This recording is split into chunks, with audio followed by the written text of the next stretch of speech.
కలతింకవలదమ్మా తన కళ్ళతో జగతి చూపించగలడమ్మా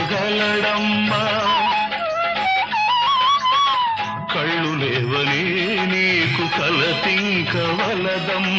తన కళ్ళతో జగతి చూపించగలడమ్మా